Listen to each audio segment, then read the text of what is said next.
2 Kings, chapter 18.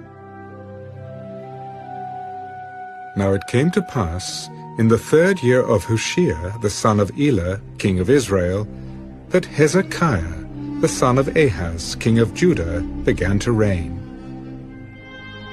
He was 25 years old when he became king, and he reigned 29 years in Jerusalem. His mother's name was Abi, the daughter of Zechariah, and he did what was right in the sight of the Lord, according to all that his father David had done. He removed the high places, and broke the sacred pillars, cut down the wooden image, and broke in pieces the bronze serpent that Moses had made. For until those days the children of Israel burned incense to it, and called it Nehushtan. He trusted in the Lord God of Israel, so that after him was none like him among all the kings of Judah, nor who were before him. For he held fast to the Lord. He did not depart from following him, but kept his commandments, which the Lord had commanded Moses. The Lord was with him. He prospered wherever he went. And he rebelled against the king of Assyria, and did not serve him. He subdued the Philistines as far as Gaza and its territory, from watchtower to fortified city. Now it came to pass in the 4th year of King Hezekiah, which was the 7th year of Hoshea, the son of Elah, king of Israel, that Shalmaneser, king of Assyria, came up against Samaria and besieged it. And at the end of 3 years they took it. In the 6th year of Hezekiah, that is, the 9th year of Hoshea, king of Israel, Samaria was taken.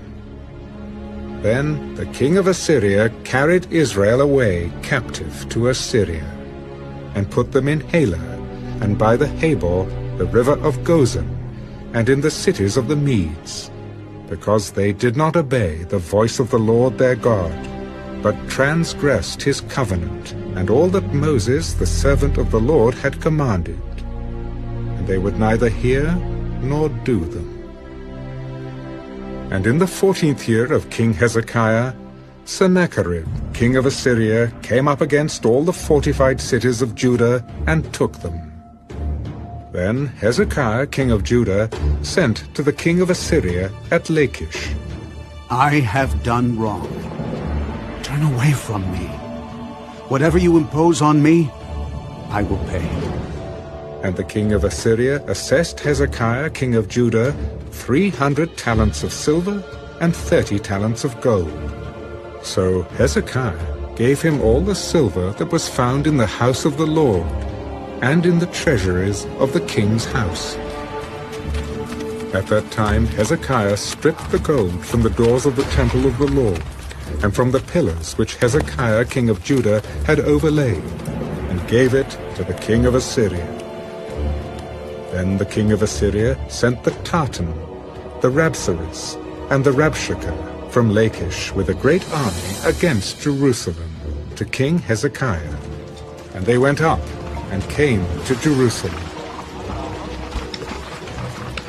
When they had come up, they went and stood by the aqueduct from the upper pool, which was on the highway to the fuller's field.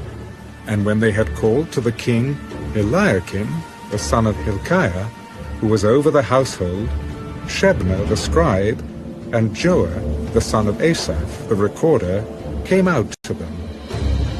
Then the Rabshakeh said to them, Say now to Hezekiah, Thus says the great king, the king of Assyria, What confidence is this in which you trust? You speak of having plans and power for war, but they are mere words. And in whom do you trust that you rebel against me? Now look, you are trusting in the staff of this broken reed, Egypt, on which if a man leans, it will go into his hand and pierce it. So is Pharaoh, king of Egypt, to all who trust in him.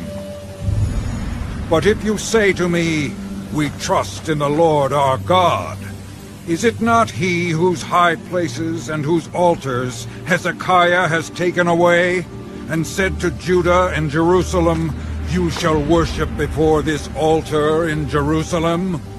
Now therefore, I urge you, give a pledge to my master, the king of Assyria, and I will give you 2,000 horses, if you are able on your part to put riders on them. How then will you repel one captain of the least of my master's servants, and put your trust in Egypt for chariots and horsemen? Have I now come up without the Lord against this place to destroy it? The Lord said to me, "Go up against this land and destroy it." Then Eliakim, the son of Hilkiah, Shebna, and Joah said to the Rabshakeh, Please speak to your servants in Aramaic, for we understand it. And do not speak to us in Hebrew in the hearing of the people who are on the wall. Has my master sent me to your master and to you to speak these words, and not to the men who sit on the wall, who will eat and drink their own waste with you? Then the Rabshakeh stood and called out with a loud voice in Hebrew, Hear the word of the great king, the king of Assyria. Thus says the king, Do not let Hezekiah deceive you, for he shall not be able to deliver you from his hand. Nor let Hezekiah make you trust in the Lord, saying, The Lord will surely deliver us. This city shall not be given into the hand of the king of Assyria. Do not listen to Hezekiah, for thus says the king of Assyria, Make peace with me by a present, and come out to me, and every one of you eat from his own vine, and every one from his own fig tree, and every one of you drink the waters of his own cistern, until I come and take you away to a land like your own land, a land of grain and new wine, a land of bread and vineyards, a land of olive groves and honey, that you may live and not die. But do not listen to Hezekiah, lest he persuade you, saying, The Lord will deliver us. Has any of the gods of the nations at all delivered its land from the hand of the king of Assyria? Where are the gods of Hamath and Arpad? Where are the gods of Sepharvaim